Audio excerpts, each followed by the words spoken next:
By mistake पता नहीं live हो गया।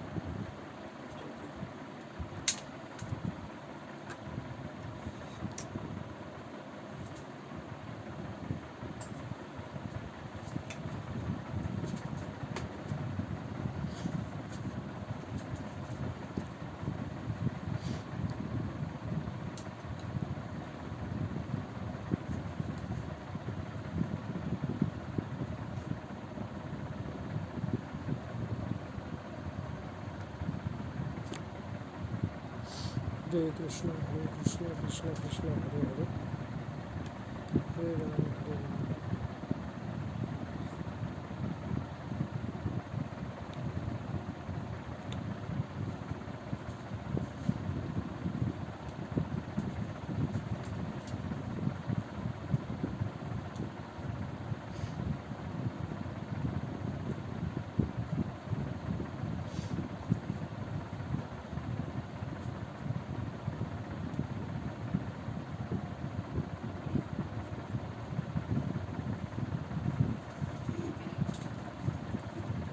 दे दो बिल्ली से।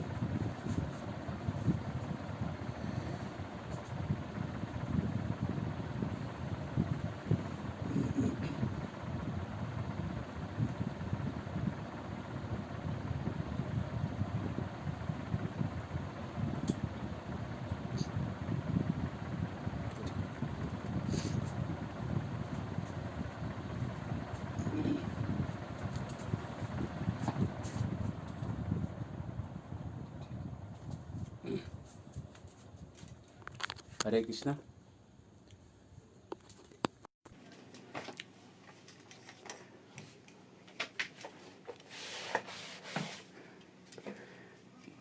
ओम ज्ञानतिमिरन्धस्य ज्ञानाञ्जनशलाकया चक्षुरुन्मिलितं येन तस्मै श्रीगुरुवे नमः। श्रीचैतन्यमनोभीष्टं स्थापितं येन भूतले स्वयं रूपः कदा मह्यं ददाति स्वपदान्तिकं। वन्देऽहं श्रीगुरौ श्रीयुतापदकमलं श्रीगुरून् वैष्णवांश्च श्रीरूपं सागरजातं सहगण रघुनाथान्वितं तं सजीवं सावधूतं सावधूतं परिजनासहितं कृष्णचैतन्यदेवं श्रीराधाकृष्णपादान् सहगण ललिता श्रीविशाखान्वितांश्च नमो विष्णुपदाय कृष्णपृष्ठाय भूतले श्रीमते भक्तिवेदांत स्वामिनिति नाम्ने। नमस्ते सरस्वती देवे गौरवाणी प्रचारिणे निर्विशेष शून्यवादी पाश्चात्यदेशतारिणे श्री कृष्ण चैतन्य प्रभु नित्यानंद श्री अद्वैत गदाधर शिवासति गौर भक्तवृंद। हरे कृष्ण कृष्ण कृष्ण हरे हरे, हरे राम राम राम हरे हरे। भागवत के संदर्भ में आपका स्वागत करते हैं। और आज जो है थोड़ा सा विलम्ब हुआ है क्योंकि हमारा जो कुकिंग का जो प्रोसेस है ब्रह्मचारी लोग करते हैं तो कभी वो टाइम पे थोड़ा डिले हो जाता है और इसको कहते हैं बालम राइस। भक्ति सिद्धांत सरस्वती ठाकुर कहते हैं कि अगर किसी एक आदमी का जो था ना एक नौकर जो था ना, नौकर भाग जाता था बार बार नौकर भाग जाता तो उसने अपने दोस्त से राय लिया क्या करना चाहिए। तो दोस्त ने बोला बालम राइस। तो बोले बालम राइस क्या है? तो बोले बासमती चावल लो, हाई क्वालिटी का चावल, और चावल जब खिलाओगे तो देखना क्या होता है। तो 1 महीने तक उसने क्या किया, नौकर को रखा, काम कुछ दिया नहीं, केवल बालम राइस खिलाता रहा। 1 महीने के बाद जब उसको बोला काम बढ़ाया तो बोलता था इतना काम मैं नहीं करूँगा। तो हाँ ठीक है तुम देख लो फिर। तो जब जाने का होता तब सोचता था अरे लेकिन वो बालम राइस वो कहीं मिलता ही नहीं है। नौकर को कौन ऐसा चावल खिलाएगा घी के साथ, तो शुद्ध घी के साथ। तो वैसे ही है जो भगवान ने हम लोगों को बालम राइस खूब खिलाया और शुद्ध घी और चावल अगर आप खा रहे हैं, सच बता रहा हूँ, अगर आपके पास शुद्ध घी और शुद्ध चावल हो, है ना, तो आप कुछ उसके छाछ वाँच के साथ या हल्का वैसे खाएंगे, मन आपका एकदम तृप्ति तक पहुंच जाएगा। जो आपका 16 व्यंजन खा के जो आपका मन तृप्ति को नहीं पहुंचेगा वो इसको खा के पहुँच जाएगा। भगवान अध्याय के 8वें 9वें श्लोकों में कहते हैं रसिया स्निग्धा स्थिरा हृदय आहारा सात्विका प्रिय आयु सत्व बल आरोग्य सुख प्रीति विवर्धना। उल्टा बोला मैंने श्लोक, लेकिन सुख और प्रीति बढ़ाना है, जिंदगी लंबा जीना है तो खाने का टेस्ट हृदय तक आना चाहिए। और ये शुद्ध घी और छाछ ऐसी चीज़ है कि खाते ही आपको एकदम दिल तक आपका तरावट पहुंच जाता है। और कुछ भी आप खाइए, कुछ मतलब ऐसा, अब कितना भी सब्जी वब्जी मसाला वसाला कुछ भी कि जीभ को केवल टिटिलेट करेगा, लेकिन दिल से जो है ऐसा वाह ऐसा उठता है ना, जो अंदर गहराई से जो उठता है, वो टेस्ट सात्विक है। तो हरे के साथ हम अपने ब्रह्मचारियों के बड़े आभारी हैं। खास करके आज हमारे दास गदाधर प्रभु ने खुद कुकिंग किया था, तो उस चेतना को मैं लेके खा रहा था, इसलिए मेरे को थोड़ा टाइम लग गया। हरे कृष्ण। खैर, जितना आप उसको अप्रिशिएट करते हैं उतना आपको बढ़ जाता है। तो हम चाहेंगे कि ऐसा रोज़ रोज़ बनाएं। तो आज हम 24 गुरुओं के बारे में बता रहे हैं। और 24 गुरुओं में जो आज के जो गुरु हैं वो पिंगला है।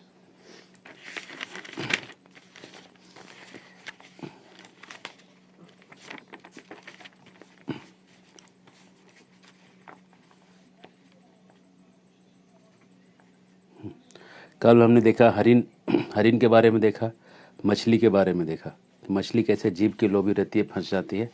आज हम आते हैं पिंगला से।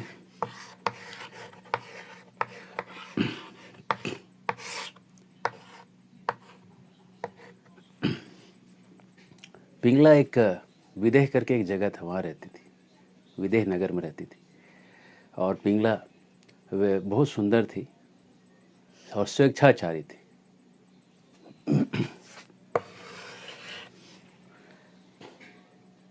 स्वेच्छाचारी का मतलब होता है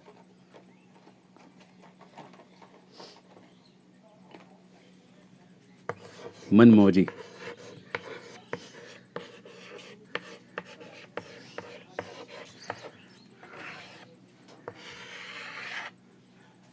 जैसे मन में आता था वैसा करती थी, स्वेच्छाचारी थी और बहुत सुंदर थी।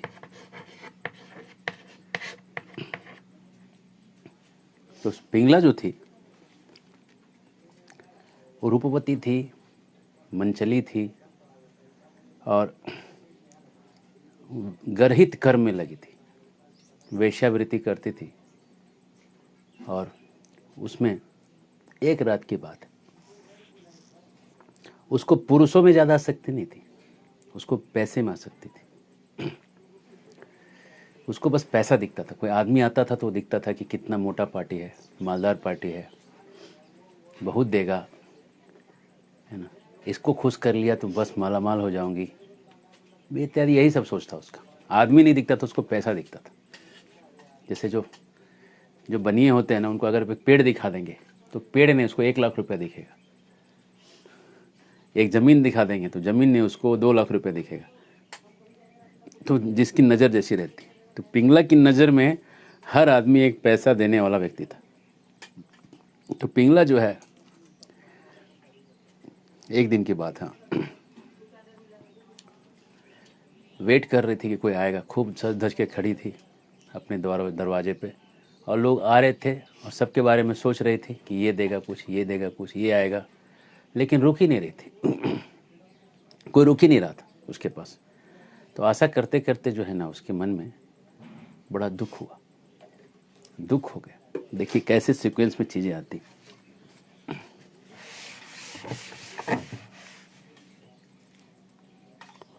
उसका मुंह सूख गया, आशा करते करते, चिंता से, पैसा नहीं मिल रहा, इस चिंता से मुंह सूख गया, चित्त व्याकुल हो गया, इधर उधर कुछ सोचने लगी, माइंड थोड़ा सा डिस्टर्ब हो गया, दुख हो गया। और इस दुख के कारण उसको वैराग्य आ गया। छोड़ो यार, जिंदगी, संसार वंसार क्या रखा है, संसार में क्या रखा है, ऐसा उसके मन में आ गया, है ना। अब वो सोचने लगी कि आशा जो है ना, फांसी की तरह एक रस्सी लटकी हुई, जिसपे दुनिया के सब लोग चढ़े हुए। ऐसा नहीं कि रस्सी पे कोई चढ़ना नहीं चाहता, सब आशा की रस्सी को लगा के टाइट होके, मेरे टाइट होकर उस पर चढ़े हुए, है ना, और चढ़ के उस पर कूद गए, नहीं इसको मैं पा के रहूंगा, धड़ा कूद गए वहां से। अब वो रस्सी उनको दबा रही, आ कर रहा है। नहीं मैं नहीं छोड़ूंगा। एक ही चीज़ से रस्सी कट सकती है, और वो रस्सी है, वो तलवार है, जो रस्सी काटने वाली जो तलवार है, आशा की रस्सी को काटने वाली तलवार, वो है वैराग्य। इसी वैराग्य से वो आशा की रस्सी कटेगी और आपका जान बचेगा। ये फीलिंग आएगी आपको, है ना। जब तक जिंदा हैं उस रस्सी को लटका के लोग फंसा के बैठे हैं। ये पिंगला सोचने लगी, पिंगला के सोच में रस्सी आ गई कि ये रस्सी है, ये सुसाइड की रस्सी है और कुछ नहीं, आत्मघाती रस्सी है आशा। पिंगला सोच रही है। हमें शायद ऐसा सोच कभी ना आया हो, लेकिन पिंगला के अंदर ऐसा सोचा है। अब क्या हुआ, उसने सोचना चालू किया, वैराग्य आ गया ना, तो वैराग्य से उसने सोचना चालू किया कि देखो दुनिया में दो तरह के लोग हैं, एक तो जो दिखते हैं और एक जो दिखता नहीं है। जो दिखता नहीं है वो है भगवान। क्योंकि देखा होगा उसने, मंदिर वंदिर देखा होगा, साधु लोग का प्रवचन का आवाज़ आता होगा, साधु लोग भी कम नहीं होते ना, चोंगा लगा देते हैं हर जगह कि प्रवचन सुनिए, तुम नरक जाओगे, तुम स्वर्ग, तो सुनते रहती होगी अपने घर में बैठ के। तो पिंगला जो है वो समझ गए कि एक तो प्रभु हैं, एक भगवान है, और दूसरा इंसान है।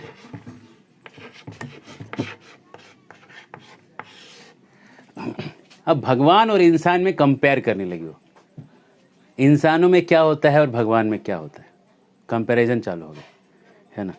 कंपेयर करती है, मिटा रहे हैं इसको।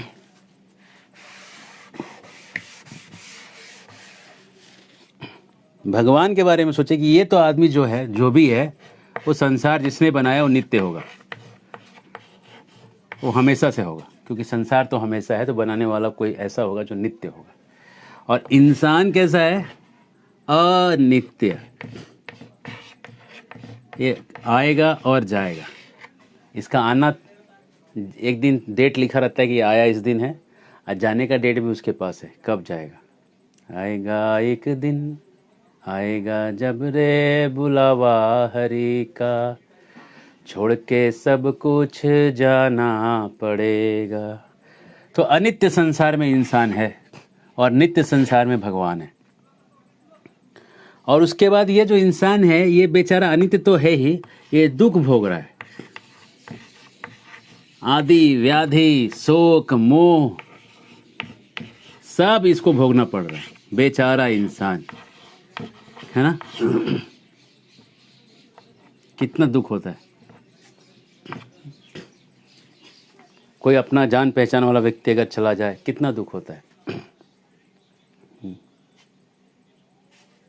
हमारे कल की घटना है, किसी मेरे बैचमेट ने मेरे को मैसेज किया कि हमारे बैच की एक डॉक्टर थी, एक लड़की, वो कल अपने आखिरी सांसों को ली। वो बेचारा बहुत दुखी था। मैं भी शुरुआत में सुना तो दुख हुआ, फिर दुख हुए, फिर मैंने सोचा कि कोई तो उसके लिए वास्तव में कुछ करेगा नहीं, है ना। तो फिर हमने यहाँ आश्रम में बताया सबको कि सब लोग थोड़ा प्रार्थना करें उसके लिए, और थोड़ा एक्स्ट्रा माला करें। और हमने भगवान को जाके प्रार्थना भी कर दिया कि उस आत्मा की जो गति है उसको अच्छा करके आप उसको एक भक्त का कहीं पे पुण्य दे दीजिए। ऐसा हमने एक विशेष प्रार्थना करके, जो पुरुषोत्तम मास में जो तुलसी का जो लकड़ी होता है, सूखा लकड़ी, उसको दिया लगा के प्रभु को दिखा दिया कि ये उसके नाम से हम दिखा रहे हैं, उसको कहीं भक्त बना दीजिएगा। कौन करेगा ऐसे? लोग तो बस उसको एक भौतिक रूप से ही देखते होंगे, है ना। और भौतिक दुख का कोई आगे भी तो रास्ता नहीं है। दुख करने से उसका कुछ उपाय तो नहीं निकलता है कि दुख करने से कुछ उपाय निकला, उपाय तो निकलता है नहीं आगे जाके। तो दुख करके, शोक करके और मोहित होके उस जीव का कोई फायदा तो होता नहीं, है ना, कोई फायदा नहीं। लेकिन जैसे वैष्णव लोग सुनते हैं तो तुरंत वो प्रार्थना करते हैं उसके लिए कि भाई उसका आगे का रास्ता क्लियर हो, है ना। और उसका आगे का रास्ता क्लियर होगा, है ना। अब वो जहाँ पे जिस वो आत्मा जहाँ पे जा रहा है, उस आत्मा को उधर कौन मदद करने वाला बताइए। और आजकल तो 10 विधि कर्म भी बहुत कम करते हैं लोग। आजकल तो लोग सब फास्ट फॉरवर्ड कुछ कर देते हैं, हल्का फुल्का करके निकाल देते हैं, एक गाय दान करना होता है जिसका पूंछ पकड़ के वैतरनी पार करेगा व्यक्ति, और फिर परिवार वाले आके उसका पूंछ पकड़ते हैं। तो हम लोग हो गए फैशनेबल, है ना। आधा हमने धर्म पहले ही तोड़ दिया था, और आधा धर्म जो फॉरेन में रहने लगे वो लोगों ने छोड़ दिया, है ना। और ख़ास करके जो डॉक्टर बन गए और इंडिया छोड़ के अमेरिका चले गए, तब तो उधर आधा धर्म तो क्या बचेगा। लेकिन कहीं न कहीं अगर थोड़ा सा विवेक है तो वैष्णवों में है, जो वैष्णव लोग दूसरे के लिए कुछ करते हैं। मेरे को याद है कि हम लोग फर्स्ट ईयर में भी प्रोग्राम करते थे और सबसे एक एक माला जप करवाते थे, सबको बिठाते थे, और सब लोग दोस्ती में आके बैठ जाते थे कि चलो इससे दोस्ती है इसलिए हम लोग भी इसको खुश करने के लिए एक माला करते हैं। और हम लोग लेके सबको मंदिर जाते थे, कि वो लोग इसलिए आते थे कि चलो भाई ये इसको बुरा ना लगे, इसलिए हम लोग भी मंदिर आते हैं। लेकिन शायद एक दो बार वो आई भी होगी मंदिर, एक दो बार माला भी जप किया होगा, ध्यान नहीं मुझे एग्जैक्टली। लेकिन अब वो माला उसका अब उसको काम आएगा और अब जो प्रार्थनाएं कर रहे हैं सब लोग वो उसको काम आएगा। और कौन उसको मदद कर सकता है? प्रार्थना के अलावा आप क्या मदद कर पाइएगा इधर से, बताइए। आप इधर से उसको कपड़ा दे नहीं सकते, खाना नहीं दे सकते हैं, क्या दे सकते, है ना। तो शास्त्रों के अलावा क्या उपाय है किसी का, है ना। पिंडदान करिएगा तो उसको पहुंचेगा, ले ऐसे कुछ खाना खिलाइएगा तो कैसे पहुंचेगा। ऐसा खाना उसको फ़ोटो को दिखा भी दीजिएगा तो खाना थोड़ी मिलेगा। पिंडदान करिएगा तो उसको खाना मिल जाएगा वहाँ पे, है ना। तो ये जो है शरीर में शोक और मोह लगा हुआ है, दुख और शोक और मोह लगा हुआ है ना। तो हम सब भक्तों से, सुनने वालों से भी प्रार्थना करते हैं कि दिवंगत आत्मा के लिए एक बार हरे कृष्ण महामंत्र बोलें। हरे कृष्णा कृष्णा कृष्णा हरे हरे, हरे राम राम राम हरे हरे। तो वो पिंगला सोचने लगी कि ये मनुष्य जो है संसार के सारे अनित्य हैं, मोहित हैं, शोकित हैं, दुख व्याधि से पीड़ित हैं। ये देंगे तो क्या देंगे हमें, दे दे के क्या देंगे। ये जो खुद ही दुखी है दूसरे को कैसे सुखी करेगा। सोचने लगी, अरे मैंने तो ये अपना शरीर बेच के धंधा किया है, इतना निंदनीय काम किया है, इतना गर्हित काम करके मैंने पैसा कमाया है। वो कैसे शरीर बेच के कोई कैसे सुखी हो सकता है कैसे जो अपने आप को जो बेच देगा कैसे सुखी होगा, कैसे हो सकता है जरा सोचिए। जो अपने उसूलों से खेलेगा, जो अपने वैल्यूज के साथ टच करेगा, जो अपने मूल्यों के साथ टकरा जाएगा, वो कैसे सुखी रहेगा। जिसके मूल्य ही जिसके पास नहीं है,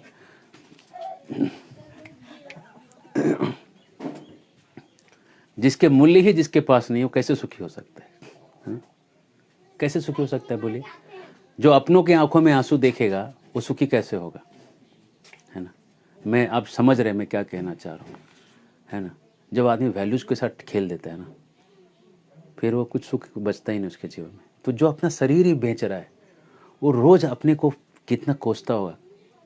व्यक्ति का मानसिक स्थिति कैसा होगा कि शरीर बेचना पड़ रहा है मुझको कुछ पैसे कमाने के लिए, अपने वजूद को बेचना पड़ रहा है पैसे कमाने के लिए। ये धिक्कारने लगी अपने आप को, पिंगला अपने आप को धिक्कार रही है और कह रही है कि व्यर्थ मैंने मन को शरीर को कितना पीड़ा दिया है ये करके। और कभी कभी तो आदमी को ये समझता भी नहीं कि मन को और शरीर को पीड़ा दे रहा है। वैराग्य आने के बाद ये समझता है कि शरीर को और मन को उसने बहुत पीड़ा दिया है ना। तब तक उसको ये समझता भी नहीं कि तब तक वो पीड़ित था, है ना, दुखी था। वो समझने के लिए भी थोड़ा वैराग्य चाहिए। और किसके लिए किया मैंने ये शरीर बेचा, तो किसको बेचा? लंपट लोगों को बेचा, कामी पुरुषों को बेच दिया। ऐसे आदमी को शरीर बेचा मैंने। लोभी लोगों के लिए बेचा। जो कामी होगा लोभी भी होगा, है ना। कामी है और पैसा बढ़ा रहा है तो जरूर कहीं से पैसा कमाएगा, लोभी होगा। कामी व्यक्ति था, लोभी व्यक्ति था, लंपट था, है ना, निंदनीय मनुष्य था, जरूर और भी गलत काम करते होंगे ये लोग पैसा कमाने के लिए। लोभ में आदमी तो कुछ भी करता है, गलत गलत काम करके पैसे उठाता है। ऐसे लोगों के लिए मैंने शरीर बेचा, है ना। अरे गुलाम भी जो काम करता है ना तो कुछ खेती वेती करता है, लेकिन ये जो कह रही है कि मैंने जो काम किया है ना, गुलाम से भी बदतर काम किया है, लंपट, कामी, निंदनीय लोगों के लिए, एकदम थर्ड क्लास लोगों के लिए शरीर बेचा। और उन लोगों ने इसको खरीद लिया। और मैं इतनी मूर्ख हूं कि इसी शरीर से रति सुख चाहती हूं।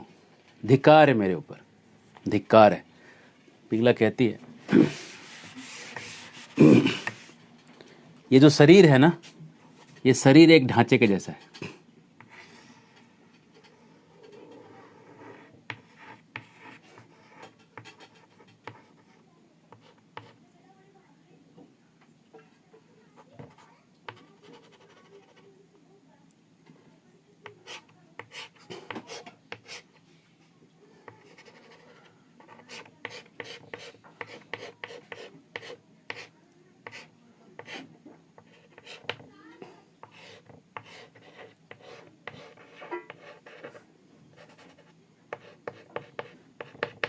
ये देखिए हड्डियां जो है ना ऐसी रहती हैं। अब मैं बहुत सालों के बाद बना रहा हूँ, 20 साल हो गए इनको बनाए हुए, तो थोड़ा इधर उधर हो जाएगा।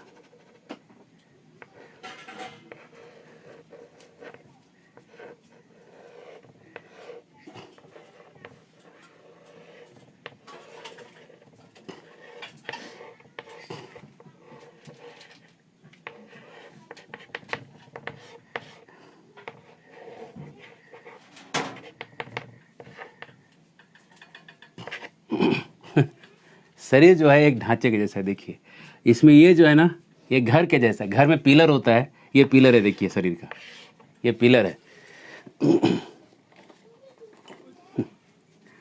ये पिलर है ना। और ये जो है ना, ये क्रॉस बीम्स हैं सब। ये क्रॉस बीम है, क्रॉस बीम होता है ना घर के ऊपर, क्रॉस बीम है ना। और ये केज के जैसा, देखिए रिब केज बोलते हैं इसको, तो रिब केज है। अब देखिए ये घर के जैसे ही तो है, सपोर्ट है, क्रॉस बीम है, केज है, ये है वो है। इसमें जो है ना, इस बने हुए हड्डी के सपोर्ट से बने हुए शरीर के ऊपर, इसके ऊपर जो है ना चमड़े का कवर लगा हुआ है।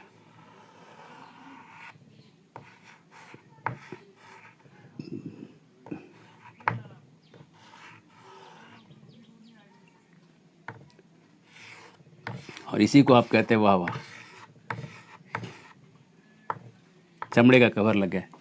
जैसे घर बनाने के बाद उसको कवर करते हैं ना, प्लास्टर करते हैं, ऊपर से आप ढकते हैं, कुछ डालते हैं ऊपर से, है ना, वो डाल के आप घर बनाते हैं। वैसे चमड़े से और बालों से ढका हुआ है और आपको पता नहीं चल रहा, पता नहीं चल रहा।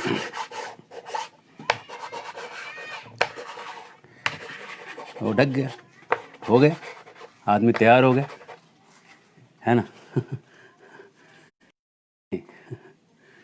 तो ये जो ढका हुआ है ना, ये ऐसे ही पूरा शरीर जो है, इस शरीर में, इस ढके हुए शरीर में, ऐसा क्रॉस बीम और बीम से बने हुए शरीर में 9 गेट है। एक घर के 9 गेट होते हैं। तो 2 गेट आंखें हो गई, ये 2 हो गए, कान हो गए 2 2 4 और 2 हो गए, मुंह हो गया एक, मुंह 1 गेट हो गया, है ना, 1 2 3 4 5 कान, नासिका 2 नासिकाएं और 2 गेट हो गए, है ना। और मल मूत्र के लिए 1 हो गया, है ना, मल के लिए 1, मूत्र के लिए 1, जनन इंद्रियां 1 2 3 4 5 6 7 8 9, जोड़ के देखिए 9 आएगा। 9 गेट है इस घर में, और 9 के 9 गेट से कचरा निकल रहा है। कौन से गेट से? सुबह आंख से देखिए कचरा निकलता है, कीचड़ निकलता है आंख से। कान साफ करिए, वहां से मैल निकलता है। नाक में डालिए कुछ तो वहां से निकलेगा, है ना। इसलिए जब सुबह उठते हैं तो नाक से कर सकते हैं तो नाक से करिए, नहीं तो नाक को जो है धोना चाहिए पानी से। आंखों को पूरा मुंह में पानी डाल के आंखों को ठंडे पानी से धोना चाहिए, जिससे पूरा आंख क्लियर हो जाए। नहीं तो आजकल तो वो आया डब्बा भी मिलता है ऐसा। एक हमारे मित्र है, उन्होंने ऐसा, एक साधु है, बाबा हैं, तो उन्होंने ऐसा एक डिज़ाइन किया है। आंख डालिए, आंख साफ हो जाएगा, नाक में डालिए पानी, इधर से निकालिए, इधर से डालिए, इधर से निकालिए, इधर से नाक साफ हो जाएगा। मुंह साफ करिए, है ना। और उसके बाद पेट साफ करने के लिए भी बहुत सारी चीज़ें हैं, जैसे आप बहुत कुछ पानी वानी लेके या कुछ ऐसा लेके, है ना, आप उसको पेट को साफ़ कर सकते हैं पानी पी के। जब पीते हैं तो उससे साफ, नहीं तो फिर तो बहुत सारे तरीके हैं, मेडिकल तरीके हैं। इस तरह से 9 के जो 9 गेट हैं क्या निकाल रहे हैं, ये बस कचरा बाहर फेंक रहे हैं और कुछ नहीं फेंक रहे।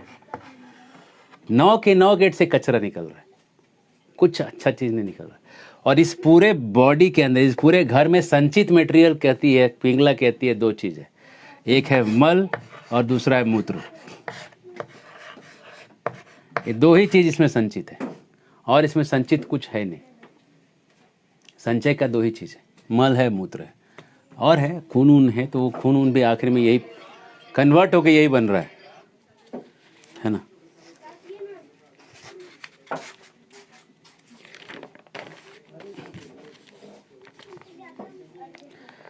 अब ये कह रही है कि ऐसा जो शरीर है ना, कौन होशियार लड़की होगी जो इसको प्रिय समझेगी।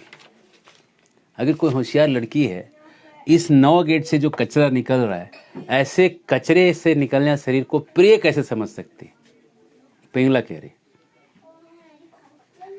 हरे कृष्ण हरे कृष्ण हरे कृष्ण कृष्ण कृष्ण हरे हरे, हरे राम राम राम हरे हरे। तो पिंगला कह रही है कि अब मैं क्या करूंगी, अब मैं अपने आप को इंसान को नहीं दूंगी, अब मैं अपने आप को भगवान के हवाले कर दूंगी। मेरे तो गिरिधर गोपाल, मेरे तो गिरिधर गोपाल, दूसरों न को। अब मैं उनको ही शरणागत कर दूंगी, उनको ही अपने आप को उनके हवाले, उनकी ही गुलाम बन जाऊंगी, उनको ही बेच दूंगी अपने आप को ले जाके। क्योंकि दुनिया वालों को बेच के क्या मिला, उनको बेच दूंगी, कैसे शरणागति कर लूंगी और अपने आप को देख के उनको ही खरीद लूंगी, विष्णु को ही खरीद लूंगी और लक्ष्मी के जैसे आनंद से विहार करूंगी। बहुत हो गया, लक्ष्मी के जैसे रहूंगी, अब मैं ऐसे नहीं रहूंगी। सोचने लगी कि अरे मूर्ख, अपने मन को बोल रही है, दुनिया वालों ने तुझे क्या दिया, दुनिया के लोगों ने तुमको क्या दिया, है ना। और वो जो पुरुष हैं उसमें उन लोगों ने क्या तुमको सुख दिया, ऐसा सवाल कर रही है। जो खुद पैदा हो रहा है और मर रहा है, वो दूसरे को सुख कैसे दे सकता है। अरे वो तो छोड़ दो, मनुष्य नहीं, देवता भी लोग जो है ना, अपनी पत्नियों को क्या भोग देते होंगे। हमको लग रहा हो कि देवता लोग बहुत भोग देते हैं, भोग बहुत है देवलोक में। पिंगला करी कि देवता लोग भी अपनी पत्नियों को क्या भोग देंगे, खुद मरने का डर समाया हुआ है। जो मरने के डर से खुद डरा हुआ है, दूसरे को सुख देगा कैसे, ये सवाल कर रही है ना। कैसे सुख दे, स्वयं काल के गाल में पढ़ के करा रहे हैं कि बाप कब मरने का टाइम आएगा, कब मरने का टाइम आएगा। सब देवता लोग भी कैसे मरे नहीं, अमर बनने के लिए, अमरत्व पीने के लिए, अमृत पीने के लिए लगे रहते हैं। तो ये पिंगला कह रही है, वो आदमी जो अमृत पी रहा है अपने जान बचाने के लिए, दूसरों को क्या सुख देगा। कह रही है कि जरूर विष्णु मेरे किसी काम से प्रसन्न हुए, जरूर मैंने कुछ शुभ काम किया पहले, और उस शुभ काम के बदले में मेरे पास क्या आ गया है, ये वैराग्य आ गया है। नहीं तो मेरे जैसे पापी व्यक्ति को ऐसा वैराग्य कैसे आया, और वो वैराग्य क्यों कैसे आया, पहले दुख आया।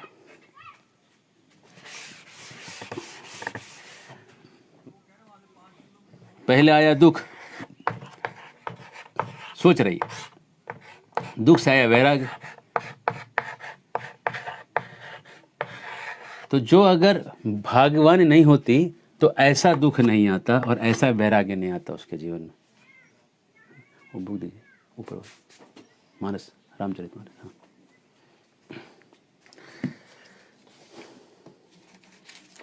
और ये कह के कह रही कि भगवान के उपकार को मैं सिर झुका के स्वीकार करती हूँ और विषय भोगों की दुराशा को छोड़ के भगवान जगदीश्वर की शरण लेती हूँ।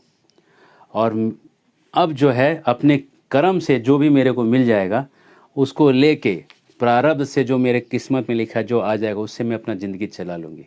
संतोष से रहूँगी, श्रद्धा से रहूँगी, दूसरे पुरुष को न ताक कर हृदय में रहने वाले भगवान के साथ ही विहार करूँगी। संतों के जैसे मन में एकदम ध्यान लगाए, भगवान के साथ चल निकले जहाँ चल निकलना है ना। और इस तरह से पिंगला कह के जो है बहुत आभार के भाव में आ गई। यही भाव देखा जाता है। अहिल्या को जब भगवान राम ने उद्धार किया तो वहाँ पे पत्थर पड़ा हुआ था, गौतम नारी श्राप बस उपल देह धरि धीर, चरण कमल रज चाहती, कृपा करहूँ रघुवीर। पर सत पद पावन शोक न सावन, प्रकट भई तप पुंज सही। पर सत पद पावन शोक न सावन, प्रकट भई तप पुंज सही। देखत रघुनायक जन सुखदायक, सन्मुख होई कर जोरी रही। अति प्रेम धीरा पुलक सरिया, मुख नहीं आवई वचन कही। अतिशय बड़ भागी चर नहीं लागी, जुगल नयन जल धार बही। धीरज मन कीना प्रभु कहाँ चीना, रघुपति कृपा भगति पाए। अति निर्मल बानी स्तुति ठानी, ज्ञान गम्य जय रघुराई। मैं नारी पावन प्रभु जग पावन, रावण रिपुजन सुखदाई। राजीव विलोचन भव भय मोचन, पाहि पाहि सर नहीं आए। मुनि श्राप जो दीना अति भल कीना, परम अनुग्रह मैं माना। देखऊं भरी लोचन हरि भव मोचन, यही लाभ शंकर जाना। और आखिरी में, अस प्रभु दीन बंधु हरि, कारण रहित दया। तुलसीदास सठ छाड़ी भजो, तुलसीदास सठ ते ही भजो, छाड़ी कपट जंजाल। इन जो अहिल्या का उद्धार हुआ, अहिल्या बहुत सुंदर एक पंक्ति कहती है। अहिल्या ने देखा प्रभु प्रकट हो गए, दर्शन लिया, आंखों से आंसू आ रहे हैं, और रावण के शत्रु जो होंगे आगे जाके उनको प्रणाम करती है, और प्रणाम करके कहती है कि मुनि श्राप जो दीना अति भल कीना, परम अनुग्रह मैं माना। मुनि ने जो श्राप दिया, इतने साल मुझे पत्थर बनाया, उसको मैं तो अनुग्रह मान रही हूँ। क्यों? यही लाभ शंकर जाना। प्रभु हरि के दर्शन होने से भव का भंजन हो जाएगा, भव से मुक्ति हो जाएगा, शंकर जी कहते हैं। अब शंकर जी से ज़्यादा बुद्धिमान तो दुनिया में कोई नहीं है ना? और हमारे यहाँ तो कोई नहीं डेफिनेटली और वहाँ भी कोई नहीं है। जय भोले बाबा की जाए। तो भोले बाबा से होशियार कोई नहीं है, और वो कहते हैं कि सबसे बड़ा धन है जीवन में हरि का दर्शन, और हरि के दर्शन से संसार के बंधन से मुक्ति। तो कह रही कि अब मुझे हरि का दर्शन मिल गया। अगर कोई श्राप दे के आपको इतना बड़ा अगर योग दे तो क्यों नहीं लीजिएगा श्राप? समझ लीजिए, आपको कोई बोले मैं आपको 10 डंडे पीटूंगा और 10 करोड़ दूंगा, हर डंडे के 1 करोड़, तो आप क्या बोलिएगा? मैं 11 नहीं, पर जब तक मेरा सांस चल रहा है पीटते रहो, खाली करोड़ करोड़ करोड़ गिनते रहो उधर से, है ना? आप क्या बोलिए? 10 के बाद बोलिएगा बस और नहीं, बोले और अरे 2-4 डंडे और लगाओ है ना? क्योंकि वो जो डंडे हैं ना, उस डंडे में खुशी का एक बात हो रहा है, आगे आगे जो मिल रहा है वो बहुत खुशी की चीज़ है। अरे ये तो करोड़ रुपए में आपको ऐसा फीलिंग आ रहा है, ये मोक्ष की बात हो रही है, परमानंद की बात हो रही है, भगवत धाम लौटने की बात हो रही है, हमेशा हमेशा के लिए नरक से दुख से छुटकारा की बात हो रही है। ऐसे बात को करने के लिए अगर कुछ समय पत्थर बनना पड़े, कुछ पनिशमेंट नहीं है, 0 पनिशमेंट है एक्चुअली वो। और इस तरह से वो जब उठ रहा है तो उस तरह से चल रहा है। तो अहिल्या इस बात को कह रही है, और अहिल्या इस बात को कह के कहती है कि बड़ा मेरे को उपकार किए कि मेरे को पत्थर बनाए, अब मैं ऐसी ही चली जाऊंगी। और उसके बाद वो भगवान धाम चली गई, अपने प्रभु गौतम ऋषि जहाँ भगवत धाम में थे वहीं पे जाके उनको मिल गई और भगवत धाम रिटर्न हो गई। अहिल्या की कथा है। वैसे ही ये पिंगला जो है ये कह रही कि अच्छा हुआ कि मेरे लाइफ में इतना तकलीफ़ आया, और तकलीफ़ आने से मुझे जो है इतना बड़ा वैराग्य आ गया, और उसने अपना पूरा गर्हित धंधा छोड़ दिया। और आखिरी में वो कंक्लूड करती है कि संसार तो कुएं में गिरा हुआ है, संसार को तो विषयों ने अंधा बना दिया है, और उसके बाद ये अजगर रूपी काल जो है ये सबको चबा रहा है अपने मुंह में डाल डाल के, और अंदर अंदर खींच रहा है। और इससे एक ही आदमी जो रक्षा कर सकता है वो प्रभु रक्षा कर सकते हैं। और अब मैं जब विरक्त हो गई हूँ, तो जो विरक्त हो चुका है, ये फाइनल लाइन कहती है, जो विरक्त हो चुका है वो अपनी रक्षा खुद कर सकता है, और जो विरक्त नहीं है वो अपनी रक्षा भी नहीं कर सकता है। और इस तरह से आशा छोड़ के शांत भाव से सेज पे जाके सो गई। और एक सुंदर सा श्लोक है, दोहराइएगा। आशा ही परमम दुखम, बोलिए, आशा ही परमम दुखम, नैरास्यम परमम सुखम, नैरास्यम परमम सुखम, यथा संच्छिद्य कांतासम, सुखम सुस्वाप पिंगला, सुखम सुस्वाप पिंगला। इस तरह से जब पिंगला ने आशा छोड़ दिया, शांति से सो गई, एकदम निफिकिर होके, और एकदम भगवान विष्णु के चरणों में लगा दिया ध्यान। अब कर्म से जो मिलेगा मिल जाएगा, अब ये धंधा मैं छोड़ देती हूँ। और उसके बाद से वो भजन करने लगी, हरे कृष्णा कृष्ण कृष्ण हरे हरे, हरे राम राम राम हरे हरे। एनाटॉमी है प्रभु जी। पिंडदान केवल कोई भी कर सकता है, अगर परिवार का व्यक्ति है तो करे, नहीं तो कोई भी कर सकता है। जैसे कि हम लोग गया गए थे, तो गुरु महाराज जी के माता जी का श्राद्ध था, तो फिर वहाँ पे प्रभुपाद जी का भी उन्होंने, प्रभुपाद जी को वैकुंठ वास हो ऐसा, आपके गुरु को वैकुंठ वास हो ऐसा गुरुदेव को बोला उन्होंने, और उनको पिंडदान करवाया। प्रभुपाद तो वैकुंठ में ही हैं, लेकिन फिर भी हमारा एक भाव होता है, तो हमने जो भाव था कि भाई ये जो शास्त्र का जो नियम है उससे संबंध है, तो वहाँ पे उनके लिए भी कि प्रभुपाद जी को वैकुंठ वास हो। प्रभुपाद जी तो वैकुंठ में, उनके वजह से हमारा वैकुंठ वास होगा, ये बात है, ये तय बात है। लेकिन इससे प्रभुपाद भी खुश होंगे कि चलो ये लोग ये लोग जो है हमसे बहुत प्रेम करते हैं, है ना, ये बात समझेंगे वो कि ये प्रेम करते हैं लोग हमसे। तो ये जो है कोई भी जाके कर सकता है। अगर किसी और का भी, अगर आपको कोई आत्मा भटक गई, किसी की कुछ हो गया है, वो व्यक्ति तो गया में तो आपको उसका अनुभव हो जाएगा। इससे ज़्यादा हम आपको यहाँ वीडियो में नहीं बता सकते, लेकिन वहाँ पे जब वो नाम और गोत्र सब बोलते हैं तो एकदम साक्षात अनुभव होने लगता है ना। और वहाँ तो लोग बात तक करा सकते हैं, आपको उस गए हुए व्यक्ति से बात तक करवा देते हैं। यहाँ कई लोगों ने ये अनुभव किया है। यहाँ हम लोग दास गदापू और सर जितने भक्त हैं, बहुत लोग जाके वहाँ पे, वो तो व्यक्ति तो एकदम देख सकता है, जिसको जो कम्युनिकेट करता है वो चैनलाइज हो जाता है पूरा, वो पूरा चैनलाइज होकर उस व्यक्ति से कम्युनिकेट तक कर सकता है, किसी स्थिति में बता भी सकता है। तो इसलिए पुण्यदान करना ज़रूरी है। अगर कोई है परिवार में तो सबसे बेस्ट है वो करे, और नहीं है तो कोई भी कर सकता है उसकी जगह पे जाके। जैसे कि आप कहीं से भी बैठ के किसी के बारे में भगवान को प्रार्थना करिएगा, उसको मिलेगा प्रार्थना। प्रोसेस एब्सोल्यूट है, लेकिन अपने परिवार वालों को इसलिए करने के लिए कहा गया कि कोई नहीं करेगा, सबको मालूम है, कम से कम अपने तो करें, कम से कम अपने घर वाले तो करें। ये भी नहीं करेंगे तो कौन करेगा, है ना। जब अपने ही नहीं कर रहे तो दूसरों को आप कैसे एक्सपेक्ट करेंगे। ये तो फिर वैष्णव लोग हैं जो प्रभुपाद की कृपा से दुनिया में घूम रहे हैं, कि दूसरों के लिए भी पिंडदान कर देते हैं और दूसरों के लिए भी जप कर लेते हैं और प्रार्थना कर देते हैं। नहीं तो यहाँ तो संसार में अपने भी ऐसे नहीं रहे, है ना। तो हम लोग बड़े आभारी हैं कि संसार में ऐसे महापुरुष हुए और उन लोगों ने लोगों को जीना फिर से सिखाया। जय श्रील प्रभुपाद। और कोई प्रश्न तो नहीं दिख रहा है। कंक्लूसिव टीचिंग ऑफ पिंगला, ये सवाल उठ रहा है। रामायण खत्म हो गई, सीता कौन थी, ऐसा पूछ रहे हैं। लेकिन पिंगला का कंक्लूजन है कि छोड़ दो सब कुछ, अपने तकदीर पे भरोसा रखो, है ना।